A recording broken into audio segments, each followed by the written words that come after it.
Hey, I'm here with Steve Bannon, who is the writer and director of The Undefeated. Explain how documentary filmmaking has changed since your first film.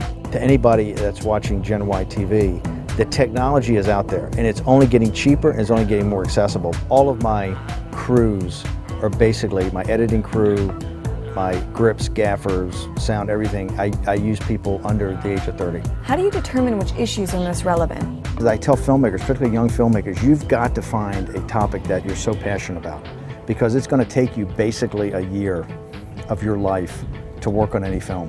And so you really got to you've got to love the subject matter. You've got to really have a story you want to tell. You have to get it down on paper. You have to beat out the story. You have to argue it through with your production crew and with your producers.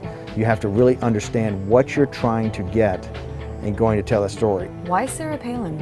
Her story's never been told. And the empirical evidence is out there that she's an incredibly accomplished executive that took on a corrupt and compromised political class virtually single-handed. And what shocked me is that even Fox and the conservatives had never told that story. This woman is characterized that she's some weird convergence of Caribou Barbie and Bible Spice. Right? I mean, that's how the mainstream media portrays her. She's mocked for one reason. She doesn't have the union card.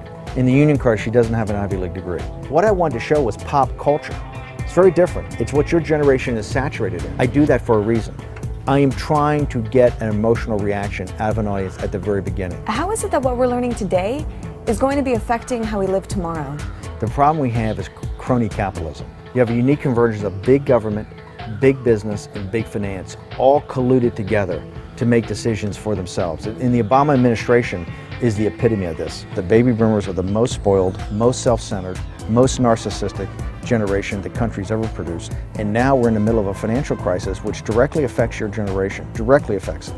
And nobody's discussing the fact that when they talk about shared sacrifice, they're talking about shared sacrifice between the economic classes. It has to be shared sacrifices of the generation. The financial crisis today is your generation's Vietnam, but it seems like people are more concerned about what Snooki and the situation are up to than something that's going to affect you forever. I have a daughter that's 23 years old that just graduated from West Point.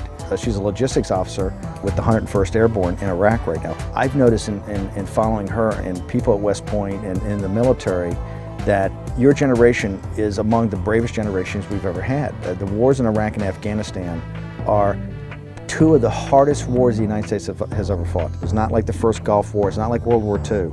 It's not a war of generals. This is a war of senior enlisted and junior officers. These kids, for instance, the Battle of Fallujah, they had to kick down 1 million doors. You're the first generation of 14 generations this country's had since its founding that is being bequeathed a country that has less net worth and less wealth. And what shocks me is that so many of your generation are just naturally drawn to liberal progressive policies, which are so obviously against their own economic self-interest. You have the unfortunate problem of having to pay for a baby boom that came before you, but you're not going to really have anybody in back of you that's able to pick up the tab for your own. Unless this discussion changes rapidly, like the debt discussions that just went on in Washington, your generation is literally going to be wiped out even before it starts.